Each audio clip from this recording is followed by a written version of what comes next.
soldados de la SS, que eran las fuerzas especiales durante la Alemania nazi, ¿no? Hay videos ahí que son impresionantes porque están todas las fuerzas, ¿no? Todos los soldados a los que se les despojaba de cualquier otro símbolo, ¿no? Porque eran, o sea, era la base, era el mismo uniforme, pero tenía características muy, muy distintas, ¿no? Y entonces, para llegar a ese proceso, habían tenido que pasar por muchas pruebas, por muchos entrenamientos, y dentro de esos entrenamientos estaba un entrenamiento con sangre, ¿no? Y entonces se les asociaba mucho este tema del tú eres el producto, ¿no? De un linaje puro, y es momento de que ocupes tu lugar en el espacio de los dioses nórdicos, ¿no? De los dioses arios. Entonces, em, asume tu lugar y siente tu superioridad, ¿no? Y todos estos entrenamientos, todos esos procesos iban rodeados de símbolos, específicamente el símbolo de la SS y el símbolo que ellos utilizaban de la calaverita con los rayitos, ¿no? ¿Qué ocurría?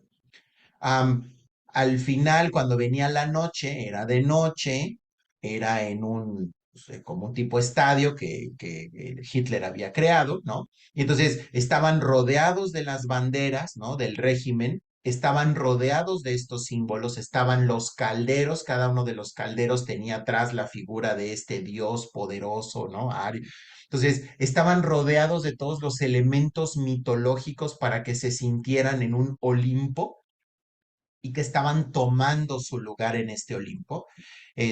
Y claro, ya sé, muchos podrían llegar a decir, bueno, pero es que Hitler era un mago muy poderoso, o sea, sí, claro que él pertenecía a grupos secretos como la Orden del Thule, etcétera, pero pues al final lo que hacen muchos de estos grupos es hacer que la persona se haga consciente, que descubra su propio poder y el uso del símbolo, ¿no? Y evidentemente él lo usó y lo hizo muy bien, además también de su mano derecha, ¿no? Entonces, rodeaban a estos soldados de estos símbolos, la música empezaba, mucha percusión, muchos sonidos muy impactantes, ¿no? Discursos desde el que se reconectaran con esta parte, ¿no? De superioridad, de poder, donde ellos eran la autoridad y donde iban a imponer el orden, ¿no? En el caos del mundo, iban a ser los salvadores de su raza y, o sea, pues, qué estaba haciendo?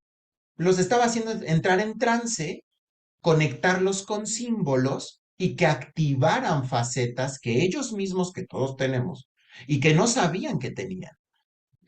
¿Quiénes eran estos sujetos? Eran jóvenes.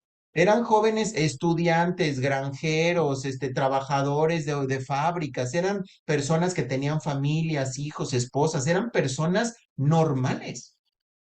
Y a través de este proceso ellos entraban en contacto con sus facetas más oscuras, las facetas más violentas, las facetas más resistentes, las facetas más, ¿no? Sacaban eso de su oscuridad, entiéndase, solamente inconsciente, y los dejaban investidos de ellas. ¿Cómo? Agarraban el simbolito y básicamente lo que le estaban diciendo en un proceso de trance hipnosis de lo más simple del universo, les decían, y ahora tú eres eso, y aquí está el símbolo que te convierte en eso. ¡Pum! Y la persona se quedaba conectada con esa faceta. ¿Y qué ocurría? Cuando de repente vinieron los juicios de Nuremberg, ¿no? Las personas era como de, pero es que no sé qué pasó, o sea, no sé por qué hice lo que hice. Y muchos nunca pudieron explicarlo. La explicación más fácil es decir, ay, es que en realidad todos eran unos desgraciados malditos. O sea, esa es una explicación muy simplista. La otra es el entender que pasaron por un proceso de adoctrinamiento y que ese proceso incluyó el uso del símbolo, ¿no? Y la integración de facetas que en ese caso le servían al régimen. Entonces, sí, sí es posible a partir de la utilización de estos rituales mágicos, místicos, el contactar con partes de nosotros que nos pueden convertir y potenciar, que es lo que hacemos dentro del espacio terapéutico, pero que también nos pueden conectar con facetas autodestructivas, como es este caso. ¿Qué Ujú. piensas?